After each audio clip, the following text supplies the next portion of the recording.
What is up, everybody? Happy Friday. We are just about 24 hours away from the next round of the playoffs getting underway. I'm joined, as always, by Alex Curry. And Alex, Yep. The division series are about to get underway. We're going to break them all down. We're going to tell all the matchups, what each team needs to do to win those matchups. But yeah, Saturday, it all begins in the division series. And we got a lot to talk about. We do. After a clean sweep, every series got swept in the wild card round. 2 days of no baseball. Let's look ahead to get things started in the divisional round on Saturday. Let's start with the ALDS. Texas moving on to play Baltimore. Now, Texas has had one of the best offenses all season, but then Baltimore was kind of like the little Cinderella story in the AL East, taking that division. What are you expecting to see between these two teams? Yeah, first and foremost, let me explain what I think we need to see. All of these series that we just saw are going to be important to state this. Yeah. This is new. This playoff format is fairly new. All of these teams in this round, 4 of them have had a bye. Yes. How are those teams going to handle that downtime? How are they going to come out of that bye? And are they going to be able to pick back up right where they left off? Yep. That's first and foremost, and that's across the board in all of these series with all of them that had a bye. In this one specifically, offense. Yeah. We are going to see a lot of offense here. The Orioles, I am so excited to see Camden Yards on Saturday and how rocking that place is going to be. Those young studs in the lineup against really the savvy vets of the Texas Rangers. I know they have some young guys in there. Josh Young's been great. Evan Carter, 21 years old, been really good. But Simeon and Seager, those 2 guys at the top of the lineup, they're getting paid $500 million between the 2 of them. They run that offense. That team dominated down there in Tampa, sweeping the Rays. One of the I think people thought one of the better teams in the playoffs. Yeah. And a lot of people didn't give the Rangers much of a chance. They go in there and dominate that series. I'm excited about this one. I think we see a lot of offense here. Okay, so then what does the series come down to? Obviously, both these teams have shown they can swing the bat, they can get the ball in play, they can score runs. What's it going to come down to? Pitching. You gotta pitch. And for me specifically, we talked about it the other night in our Day 2 show. If the Rangers pitch like they did in that series, they can beat anybody in the playoffs. Yeah. They can beat the Orioles. They can beat the Twins or Astros. They can beat the Braves, Dodgers, Phillies, whoever. Yeah. Dbacks. I truly believe that. But that's been their Achilles heel all year long. Is it going to hold up for an entire month in the playoffs? I don't know. But if it does, their offense is good enough to beat anybody. So this series is going to come down to pitching for both teams. The Orioles, right, they have the advantage. They're going to have home field. They're the 1 seed. But do they have the pitching to win in the playoffs? That is a big concern of mine. Now, Kyle Bradish has been fantastic this year, perhaps the most underrated pitcher in baseball this season. He's been really good. I'm excited to see him in the playoffs. Back into the bullpen, got hurt for the Orioles. Felix Bautista, that's a huge blow. Yes, Yennier Cano has been good. Can the Orioles pitch well enough throughout October? But specifically in this series, the Rangers' only hope is if they can pitch. Now, what does that entail? Who are they going to go to in Game 1? Is Max Scherzer coming back? He threw a bullpen just the other day. Yeah. A real bullpen, as it was called. He was excited about it. But is he just going to come back and be Hall of Famer Max Scherzer? You can't, because he hasn't pitched in a game. What, has it been a month? Over a month? And it takes games facing live in-game hitting in order to get your feel back, to get your velo back, to just get everything back to where it was before he got injured. And he's going right into playoff baseball. Which is a different game. This was the Completely same injury that Justin dealt with. Yeah. So right around now, Justin was starting the process of coming back, and he went and threw in the minor leagues. Yeah. And then really had to ramp it up. Max Scherzer, and we don't know if we haven't heard one way or another, right? Yeah. How he's going to pitch, if he's going to pitch, all of that stuff. But if he does, you're throwing him right back into not a regular season MLB game, postseason, where every 1 pitch is like throwing 2 pitches on your arm. The stress is there. So the Rangers pitching, what are you going to get? Jordan Montgomery, I'm imagining he'll go in Game 2. This is what I think we're going to see from all of these teams that played in the wild card round. The guy that went in game 1 will probably be able to go in game 2 because it started Tuesday, right? Yeah. Wednesday, Thursday, Friday, Saturday, Sunday would be day 5. So I imagine everybody that pitched in game 1 will go in game 2 of the division series. So we'll see what they do in game 1 there. But can the Rangers pitch like they did against the Rays? If they can absolutely win this series. So you mentioned it. Every team in each of these series, the 1 and 2 seed, have had 5 days off. Yep. So Baltimore has had a pretty decent break. Texas, because they swept, now has had 2 days off before they face again. You said pitching is going to be it. How does that help their pitching? Is it more of their bullpen giving them some extra rest before heading into this series? The higher seed or the lower seed? For Texas, how does having these 2 days kind of help them? Well, one, the sweep is huge. And that's, again, we can talk about all of these teams with the bye and how they're all going to have to deal with that. Same thing with all of these teams that are coming out of the wild card series. The sweep was huge. Saves you an extra starter. So now we'll talk about it with the Dbacks in a little bit. But for example, the Dbacks didn't have Zach Gallen or Merrill Kelly for game 1. Yeah. They stole that game. Zach Gallen goes game 2. You sweep. You don't have to pitch Merrill Kelly in game 3. Now he's going to go in game 1 of the next series. So all of those sweeps were huge. Now the Rangers, whoever they were going to throw in game 3, Dane Dunning, whatever they were going to do. I don't know if they're going to go Max Scherzer in game 1 or Dunning, but the sweep was huge and the days off were huge for the bullpen and getting the pitching in order. And that's where the bye comes in handy for the higher seeds. You're able to line your pitching up perfectly. Now, before we move on, what's your prediction for this series? Who wins and in how many games? Oh, okay. I think the Orioles are going to win. Okay. But I think they do it back in Baltimore. I think it goes 5. I think Orioles in 5 is my prediction. All right. Let's move on to our next series. Twins at Astros. Okay. Now, Twins are coming off their first playoff series win since 2002. And then you have the Astros, who have been here for a better part of a decade. What does this series come down to? Well, one, can Minnesota's experience, it's the experience factor, right?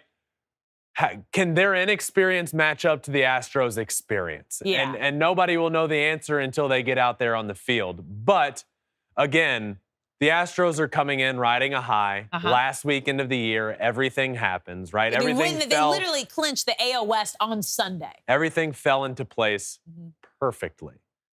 And now you have the Twins coming in, riding a high that series, the sweep. Yeah. You got Correa doing what he was doing, Royce Lewis doing his thing. So this series comes down to, 1, the experience, and 2, can the Twins pitching shut down the Astros offense? It's going to be difficult. I do think these teams are, I don't know. I said it from the beginning. I think these teams are closer than people realize. Everybody wants to talk about that 3 seed, right? The worst division winner. Yeah. The worst division winner is getting the 3 seed. The Twins can play. They can pitch.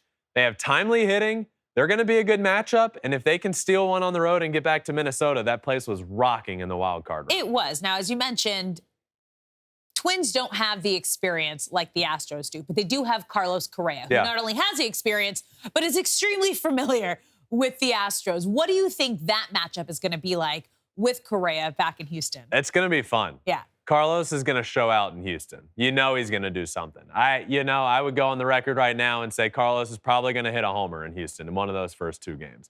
He's going to show up. He already did it in the first round. Not a great season for him. Doesn't matter. Complete slate wiped. We're in October. Carlos Correa shows up. So that's going to be fun to watch that dynamic. The 2 shortstops going at it, Correa and then the replacement, the future replacement for Jeremy Pena there at shortstop for the Astros. But yeah, this series comes down to experience. The inexperience of the Twins and the experience of the Houston Astros. And if that moment is too big for the Twins, they haven't been here. They haven't.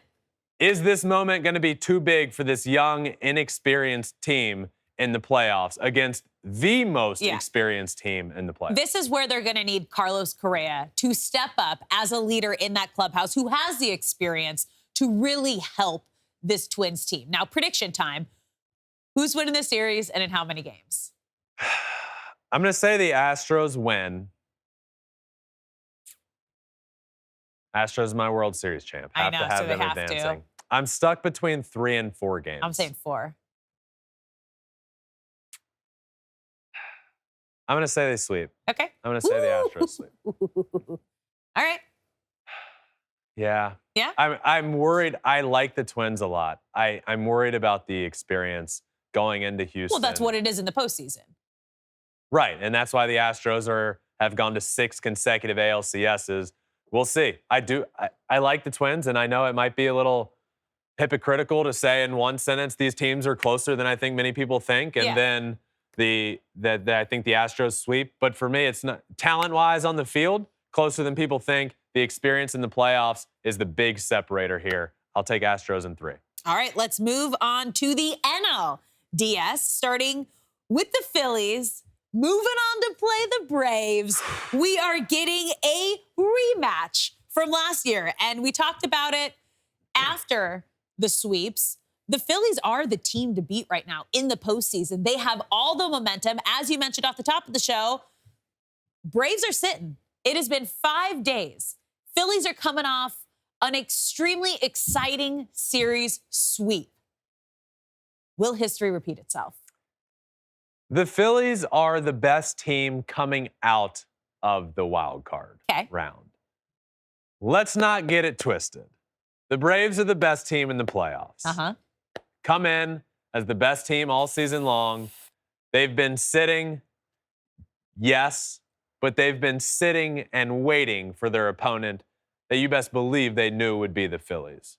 And they're going to have a chip on their shoulder from last year and what happened in the NLDS and that series ending in 4 games and not even getting back to Atlanta. This series is going to be a lot of fun, but the story of this series is, will history repeat itself? Will the Braves allow that history to repeat itself? And will the Phillies make history repeat itself? Because the beginning, it's already happened. Win that first round, advance to play the Braves, and then what? Win 1 on the road. Win 1 game in Atlanta, and then all the momentum comes back with you to your home stadium. And that's the same with all of these. If you're a fan of the lower seed in these series, all you have to do is win 1 game on the road. Steal 1 on the road, you have all the momentum coming home. You could win it at home, or you could at least guarantee a game 5 and all hands are, all bets are off in a game 5.